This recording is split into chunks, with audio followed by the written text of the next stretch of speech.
This Tier 8 German premium medium tank known as the Panther 8.8 used to be, about 2 years ago, one of the rarest vehicles in World of Tanks Blitz. This is probably just about as rare as finding yourself an IS-6 Fearless, but nowadays it's quite a common vehicle. Not only is it a common tank, but it's also quite cheap, sitting at 5,000 gold.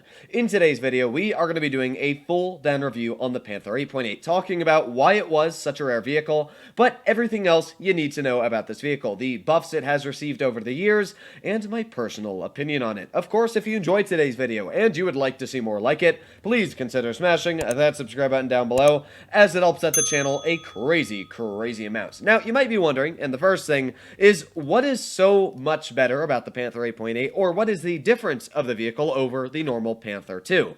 And statistically on the guns, they're basically the same. However, the Panther 8.8 is about 12% better on the aiming time. It's got about 3% better base dispersion, and as well, the on-movement dispersion is also better. Now, that is very solid. In fact, when I play the Panther 8.8, I gotta be honest, it's probably one of the best guns in the game. It is so enjoyable to just be driving around the map and have always an aimed in circle, and that's usually very rare for a tier 8 medium tank. Now, mobility wise, it is 30% faster on acceleration over the Panther 2. That is very solid. You can see here it's got quite a bit better engine power. So with that, you're easily able to get up to top speed much faster, and as well, you've got 30% better traverse speed, meaning that you can wiggle this tank a lot faster and get maybe some really troll bounces. Now, on the armor aspects, it does have quite a bit worse armor. You can see the turret is about 25 millimeters less, and the hull armor is about 10 millimeters less as well. So with that, it does have a little bit of a disadvantage here. This is the upper plate of the base Panther 2. It's 191 millimeters thick. The Panther 8.8 is 170. Now, that is a 20 millimeter difference, and it becomes even more stark when you're fully hauled down in this vehicle, about 204 millimeters thick. Even using all your gun depression and all angling, it's about 210, which is quite impressive until you do load premium. However, when we load on the Panther 2, that upper plate is way stronger, 228 millimeters, upwards of 240. So yeah, the Panther 2 is a much more armored variant of the Panther 8.8. But the 8.8 is a sorry, that was a little bit quick there, but the Panther 8.8 is a much more mobile version. So if you like the Panther's type of playstyle, you will definitely enjoy the 8.8. It's a very mobile tank, easily getting up to its top speed, and as well, the gun is just that smidge better. I'd say about 25% better overall on the accuracy. That is incredible. Now, don't get me wrong, the Panther 2 is not bad at all on accuracy, but when you use this vehicle, it's like a different story all on its own. Now, my personal opinion on the tank before we even get into a battle is, yes, it is a decent tank, but it has some massive disadvantages going for it. I don't remember what the premium is, but if we check really quick on the Blitz Stars page, it's quite poor. It's 190, oh no, it's 237. I was like, wait, what? Yeah, 237 millimeters. Now, that's obviously not terrible, but when you are up against vehicles, especially tier 9 heavy tanks like the M103, or the Maushin, or even tier 8 heavies like the Object 252, that penetration become very poor. So I'm not a huge fan of that. It's definitely a big downside in certain aspects, but that gun is still incredibly nice. Like, you can see, look at that aiming time. It just never blooms. And when you sit there and aim for about half a second, it's basically fully aimed in. That is something I absolutely love about this vehicle. You can see, look how small that aiming circle is. This is basically the most accurate tier 8 medium you'll find in the game, and probably the most accurate tier 8 tank at that all on its own. So we got a T69, as I did say, we got two extremely deadly heavy tanks, but I don't really know what they're planning on doing, because as of right now, they're not spotted. So I'm going to be careful. Ooh, wow, a little bit of a jump there on that curve, but doesn't look like anybody is getting detected yet. We've got the T69 off to the side, and with that, I don't see any other vehicles. We do have the Maushin, and we've got the 69, so let's aim it on that 69. There's one pretty nice tap into you. Let's go for another, put on our adrenaline here. There you go, another nice tap into the T69, but you can clearly see the armor on this vehicle. It's definitely got its downsides, and yeah, oh, where you are stuck on the wall. Oh, there you go. IS-8, I have no clue how you actually managed to bounce that shell. That is incredibly sad, if I do say so myself. But we're going to load premium and penetrate right through that Hori. There you go. Nice tap once, and let's go for one more, finishing off the Hori Type 1. So we got the Maushin all the way off to the side. We got the M103 and as well the Yagura Taigaru 8.8. Now I'm thinking that if we can poke this correctly, maybe get a tap into the M103 or not, I guess we're just not going to be able to do that.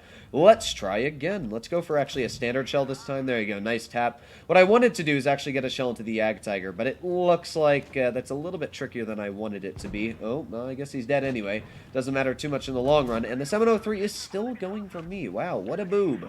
Alright, well, let's see if we can get some shells into the M103. There you go, there's another nice tap. He's got a damaged Amarak as that is, so that means, again, we're going to get another easy tap right into his lower plate. Now, sure, I have made some pretty aggressive moves, but to be fair, that other shot, I did not really think that M103 was going to try and shoot me with.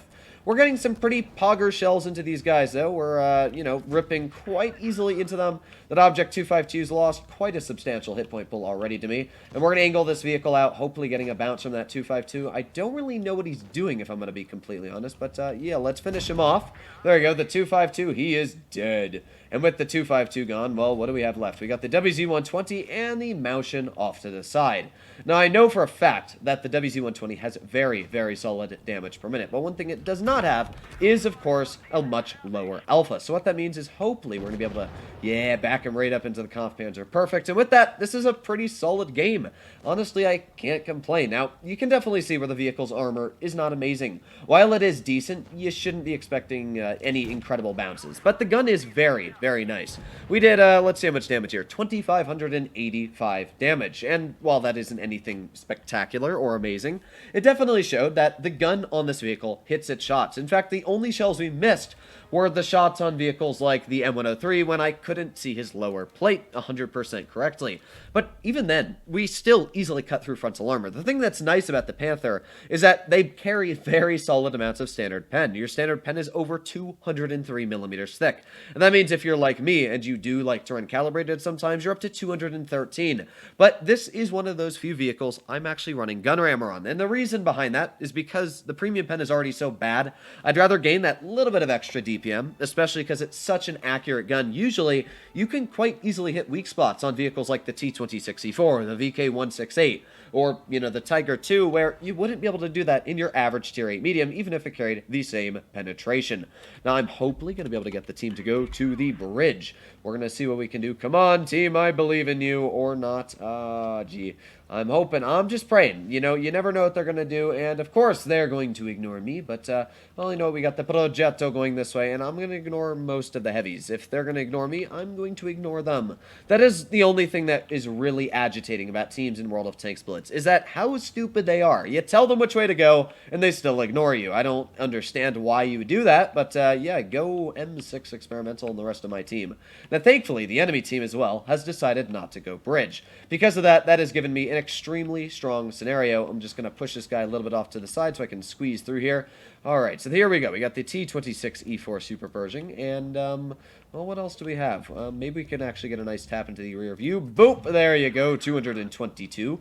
I'll take it, and maybe we can get another nice tap in. Let's go for a premium shell. There you go, another nice tap. With that, we're sitting over 400 damage. So, can't complain there. Now, we did get hit by you, and we've also got another AMX. So, let's try and wiggle it. Perfect. We did get a very, very nice bounce. And let's go for another penetration onto the AMX AC. There you go. Another pretty hefty chunk of hit points taken off of those enemy tanks. We got the VK168 over here. There you go. Nice tap into you. I don't know what to say about this battle, though. I'm not poking that. That is just a terrible, terrible idea. I know that the Super Pershing is off to the side, so I'm going to use that to my advantage here, and hopefully we can get some shells into him. Boop! Oh, that's unfortunate. But, well, good news is that Progetto is getting some pretty nice shells into him. There's a nice tap myself into the T26E4. And with that, yeah, he's not enjoying his game all too much as it is. So now I'm going to continue pushing forwards. What we've been able to do is, even though my team ignored me and basically went on their own, the good thing is that I was able to use the advantage of skills and brains. Ooh, let's get a boom! Nice shot into you. But I was able to use the advantage of knowing that my team is going to push on them and put a big crossfire onto the side of the enemy tanks. So we got the 168, and let's get another shell into the rear of him. There you go, another nice tap for 250. And with that, one more shell. And this guy, he's getting straight out of the battlefield. There you go. Now this Sturmill, I really don't know what his plan was, because we're going to pen one shell into him, give him a bit of a love tap, and even then, I think we still out-reload his vehicle. So, yeah, I really don't understand what that guy was thinking when he did that, but hey, you know what? Go you, Sturmill. All we got left is the IS-6, and this should be, again, quite an easy shot into him. So let's go Bippity, and thank you very much. And maybe we can even get a Boppity into him. I doubt it, though. No, there's not much left of his tank, but yeet! There you go. That's the Panther 8.8. It's a very solid tank. There's nothing incredible about it. You know, if you buy this vehicle expecting it to be the next best vehicle, the German steel and armor, it's not. You know, this is nothing like an E50M, and even a Panther, it has much less armor than. So, you gotta be careful with the armor on this tank. You'll notice that game that, sure, I did get a bounce, but that was more because I wiggled it and I knew that he was gonna bounce it. On most aspects with this vehicle, you're using that fantastic gun, the accuracy going for it, and the mobility to use your brains to outsmart your enemy opponents, not your armor. But that's my personal opinion. Let me know what you guys think about this vehicle in the comments down below. Now, as I said, do I think it's worth the price tag? Honestly, no. It's a tank that it's decent, you know, there's some cool things going for it. The gun's great, and it's very cheap, 5,000 gold. But I would much rather personally own the E75 TS for just 1,500 gold more than owning the Panther 8.8. It's just out of the question. You know, the E75 TS is better in every aspect. Now, if you already own the E75 TS, I still don't think it's worth it. For 5,000 gold, it's a decent deal, and if you bought it, I wouldn't say it was a bad idea. But at the same time, it's just, there's nothing special about the tank. You can get a Panther 2, you can basically get the same scenario out, or you know, an Indian Panzer at that. So my personal opinion is it's a decent tank, and for collectors, it's very cheap, which is good, but anybody else, I would not suggest to buy. Hopefully, you enjoyed today's video. Other than that, I'll be seeing you in the next one. Bye-bye!